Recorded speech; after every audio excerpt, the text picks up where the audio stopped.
Hello YouTube, Redneck Reloader here.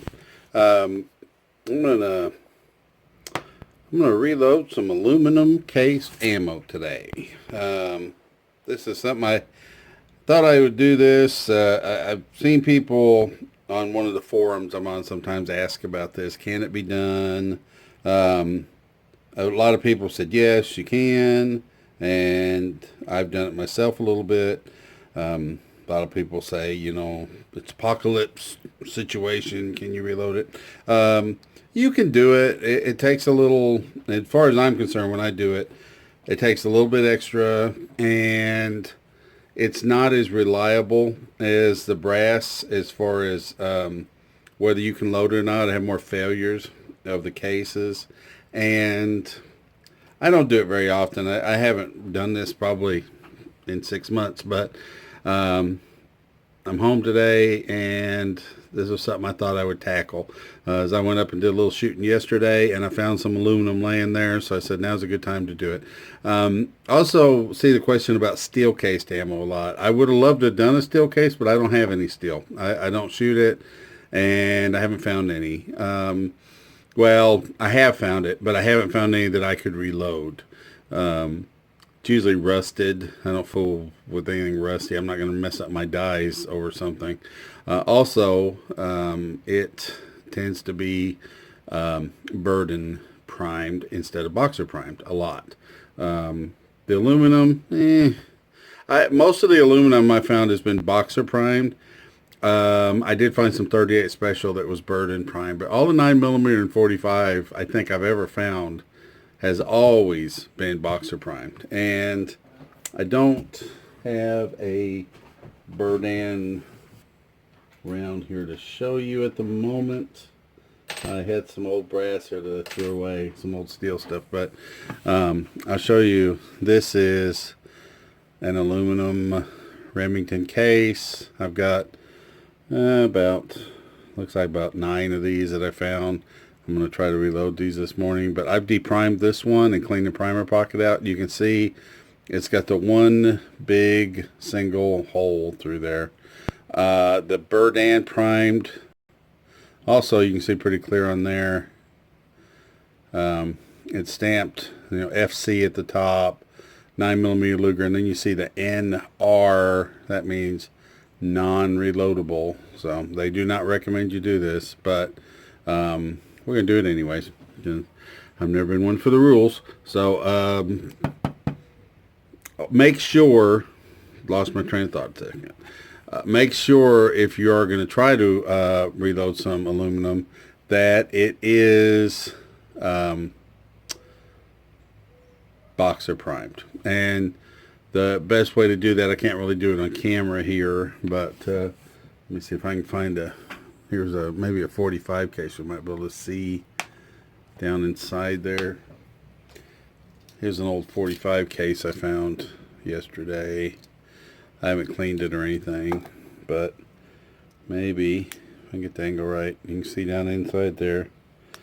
I know it's blurry, but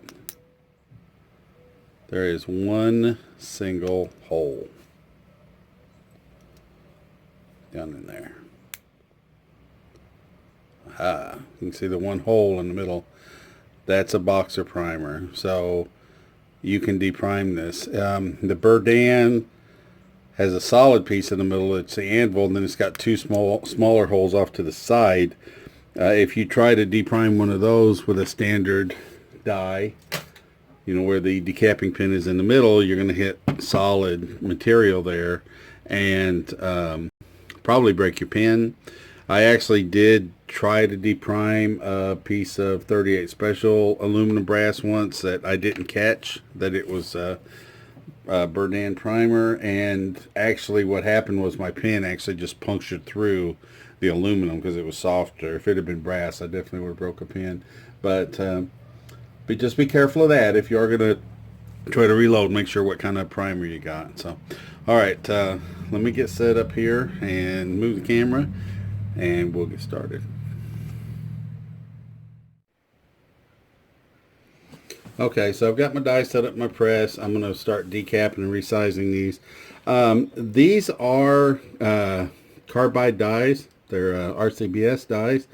They do not require any lube. However, I am putting a little bit of lube on these cases. I just feel like with the aluminum, it just makes it go a little smoother. This stuff's not exceptionally clean. I don't have a tumbler. I don't tumble my brass. I just wash it. Sometimes I'll put it in a little cleaning solution I mix up and let it soak overnight, and it does a pretty good job of detarnishing the brass, but it doesn't do anything with aluminum at all. So with this, it's clean. I've washed this, but I just feel like, just for the sake of dies and just to make everything go a little smoother, I'd like to lube it. So I just put a little bit of unique case lube on there, and that seems to work well. So far, I've done about half of these cases, and I haven't had any failures. I'm going to inspect them a little closer here in a minute. All I'm doing is just lubing them and decapping and resizing them, and then wiping the lube off and setting them in my reloading tray at this point. Like I said, I do take a little extra precaution with these. I look at them a little closer than the brass.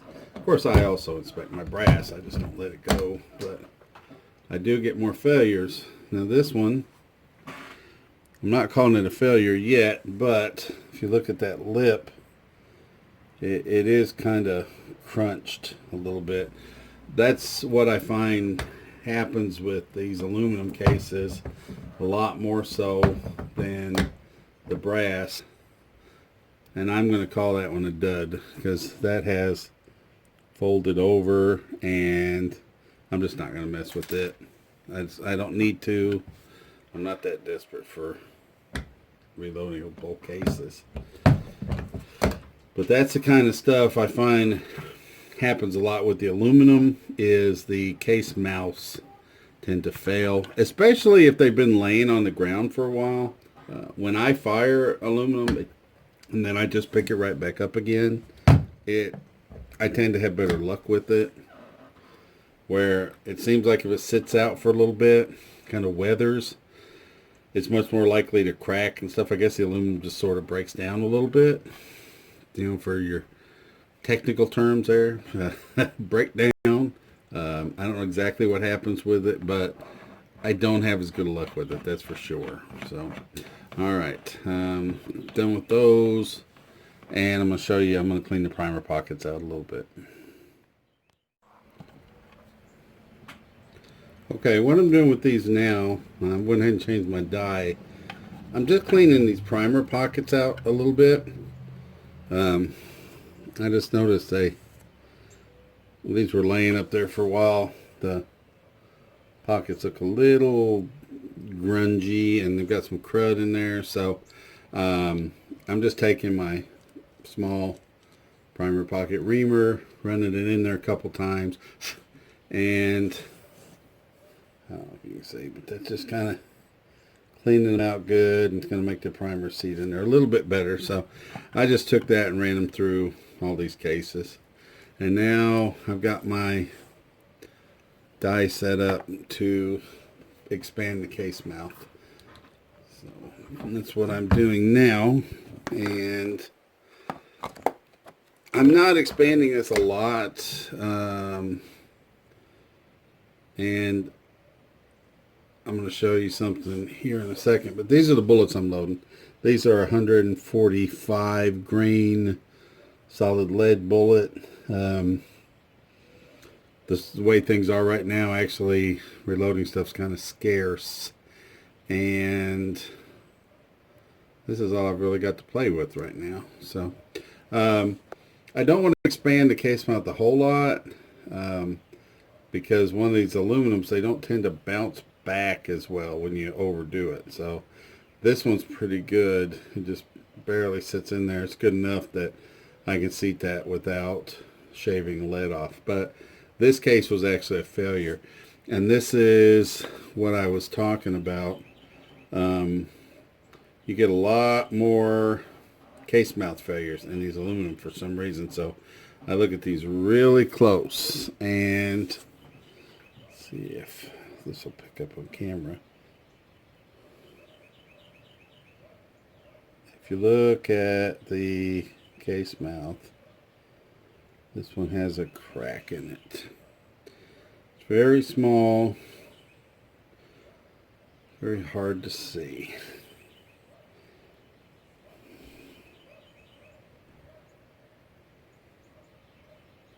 You just make it out right there at the case mouth.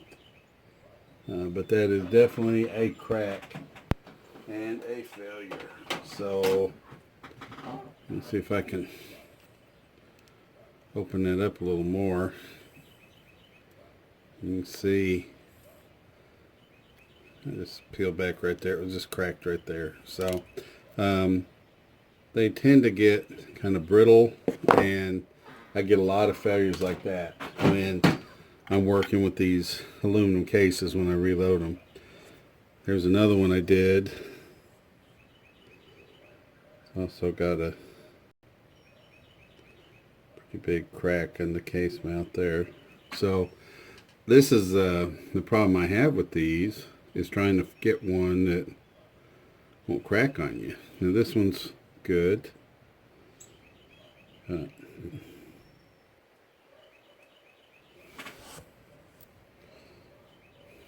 cracking on this one. So out of 3, I've got 1 that I was able to use. So this is something to be aware of if you're going to do aluminum. This is the step that I look at the close. That one cracked.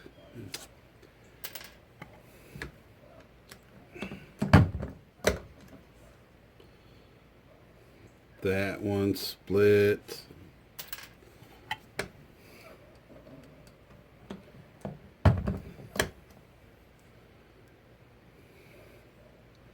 This one's a keeper.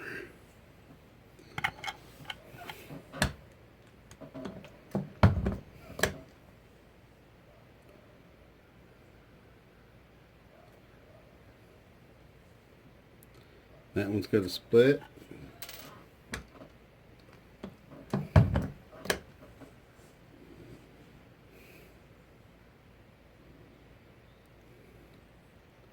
This one's good. So out of 9 cases I started with, I've got 3 that I'm going to be able to reload, it looks like. So that's about normal. That's what I've seen when I fooled with the aluminum. They just don't hold up as well. So, but can you reload them? Yes, you can if you're patient, and if you have a whole bunch of them, then you might be able to get them reloaded. But you're going to have to be very patient to get through them, because you're going to have a whole lot of failures with them.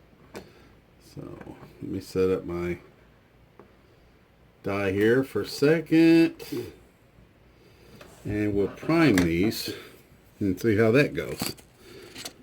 I usually don't have any problem priming them, but I'm definitely not going to prime them until after I can build a case mouth, because you can see you get a lot of failures, and no sense wasted primers. So now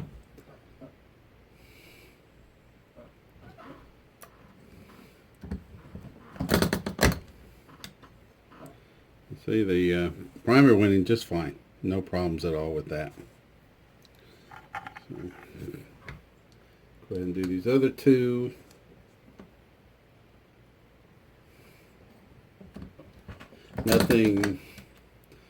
Nothing special about doing the primers, except, as I said, I did clean out the primer pockets. I don't usually do that with pistol rounds, but I don't even always do that when I fool with the aluminum. But just these in particular look kind of cruddy, so that's why I wanted to do that. Okay, I'm going to charge these with powder, and then we'll try to seat a bullet in them. All right, for powder today, I'm using Unique, and I'm going to use about 4 grains. That's what I usually use with these lead bullets, and it works pretty good. I'm actually going to use a dipper. If I was going to do a whole bunch, I'd set up my powder throw, but for 3. I'm not going to set it up for that. And I tested this dipper out again this morning and found that it very consistently throws 4 grains. So I'm not weighing these out. I'm just going to use my dipper and load them out.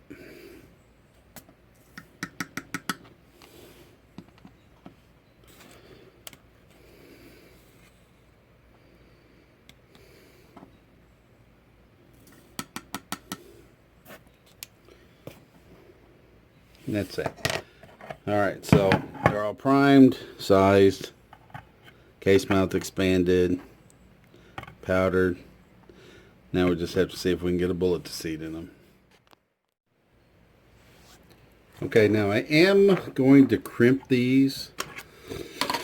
Excuse me. But I'm going to do it in a separate step.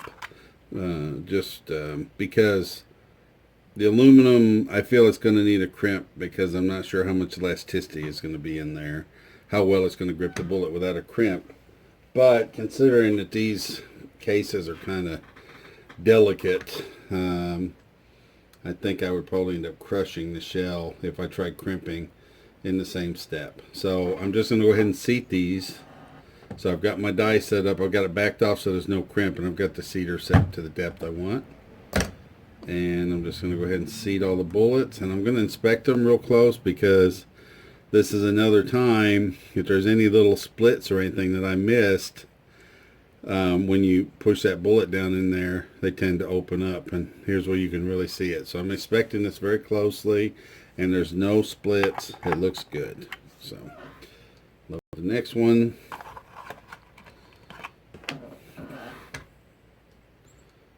Once again, we're not applying any crimp. I'm just seating the bullet in this step. And inspect it close. No split case. Everything looks great. And the last one.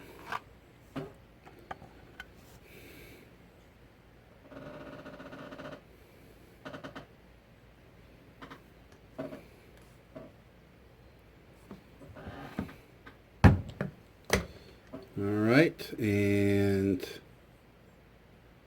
no splits. This one looks good. So, looks like out of the 9, I managed to get 3 good rounds out of it. And the length looks pretty good. Actually, I think I made them just a hair longer than what I really wanted to. So, I'm going to actually run them through one more time and just seat them just a hair deeper. I'm just afraid they're not going to feed my gun very well the way they're set up right now. So it's kind of picky with these lead rounds with length, and I've got a good length that will work in my dummy round. I just didn't quite get it set deep enough. Okay, now that looks much better. Now I'm going to back this off and loosen this so I can start to put a little crimp on it. So I'm just going to run it up in there.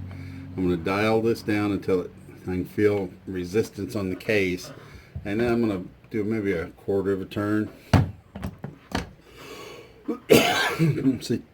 See what that looks like. Well, that looks pretty good, and I'm just checking in my ammo checker.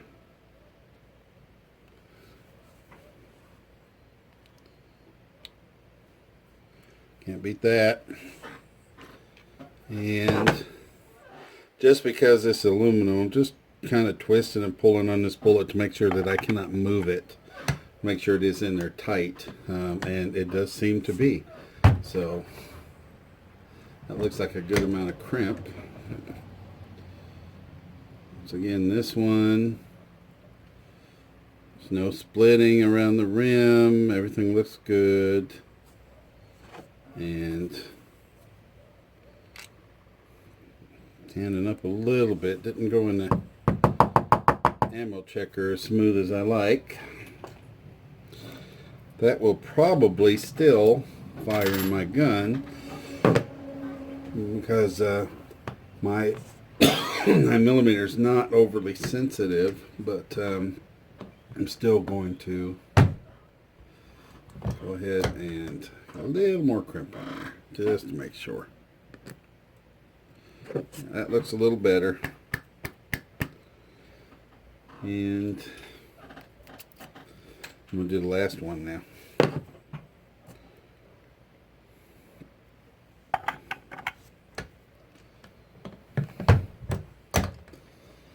And no splits.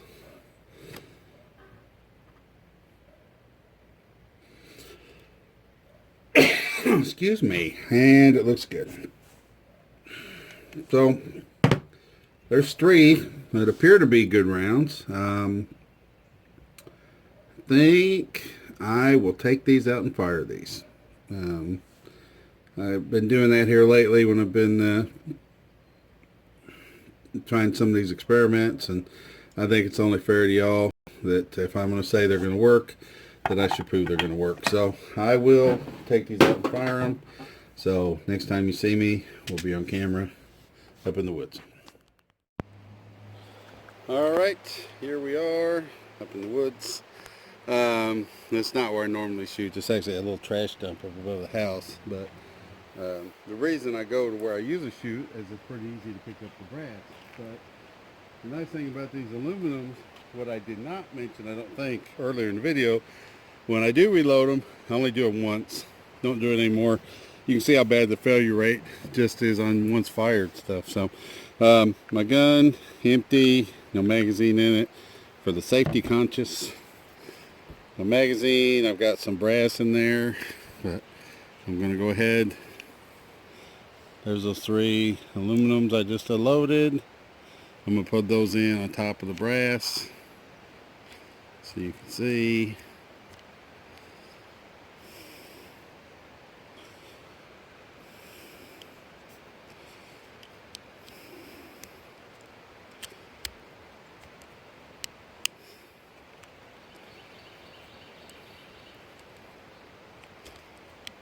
Alright, there we go. So 3 of them loaded.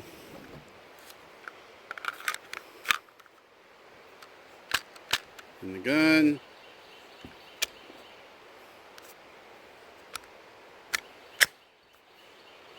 Alright, let's see how they shoot.